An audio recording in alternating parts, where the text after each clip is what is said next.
আসসালামু আলাইকুম প্রিয় শিক্ষার্থী বন্ধুরা, নতুন কারিকুলাম অনুযায়ী ষষ্ঠ শ্রেণীর বাংলা বইয়ের দ্বিতীয় অধ্যায়ের প্রথম পাঠে তোমাদের সবাইকে স্বাগতম জানাচ্ছি। আজকের পাঠে আমরা প্রমিত ভাষা শিখি অধ্যায়ের প্রথম পরিচ্ছেদ প্রমিত ভাষা সম্পর্কে আলোচনা করব।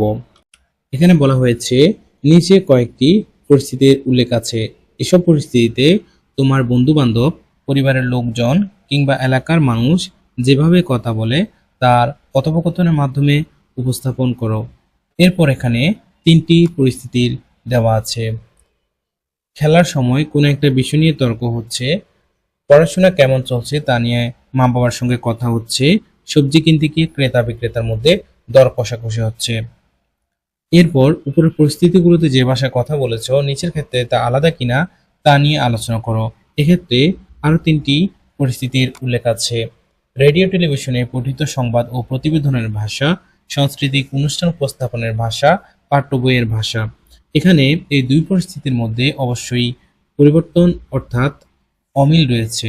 এক্ষেত্রে প্রথম তিনটি পরিস্থিতিতে তোমরা আঞ্চলিক ভাষা ব্যবহার করেছ এবং পরবর্তী তিনটি পরিস্থিতিতে তোমরা প্রমিত ভাষা ব্যবহার করেছ।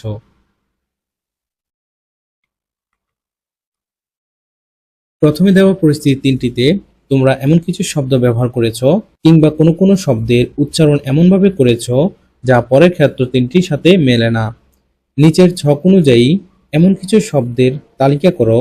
ধরা যাক টাকা শব্দটি তোমরা টাহা বলেছ, সেক্ষেত্রে নিচের ছকের বাম কলামে টাহা এবং ডান কলামে টাকা লিখতে হবে।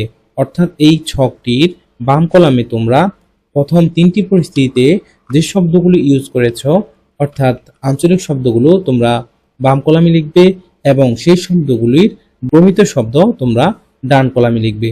তো চলো বন্ধুরা আমরা নমুনা আঞ্চলিক শব্দ এবং তার প্রমিত শব্দ দেখে নিই। এক্ষেত্রে বাম কলামের শব্দগুলি আমাদের ব্যবহার করা আঞ্চলিক শব্দ এবং ডান কলামে ব্যবহার করা শব্দগুলি ওই শব্দগুলোর প্রমিত শব্দ।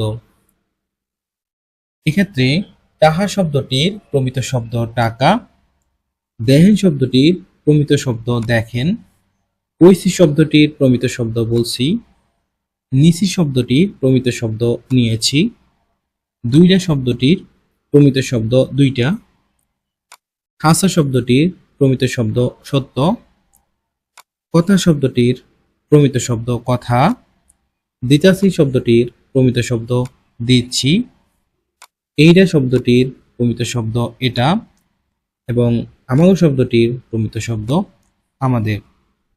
তো বন্ধুরা আমাদের আজকের পাঠটি এ পর্যন্তই।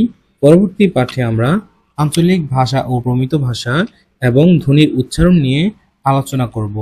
আমাদের ভিডিওগুলি ভালো লাগলে অবশ্যই লাইক এবং কমেন্ট করতে ভুলবে না। সেই সাথে চ্যানেলটিতে নতুন হয়ে থাকলে চ্যানেলটি সাবস্ক্রাইব করে বেল আইকনটি বাজিয়ে দিবে। ধন্যবাদ সবাইকে। আল্লাহ হাফেজ।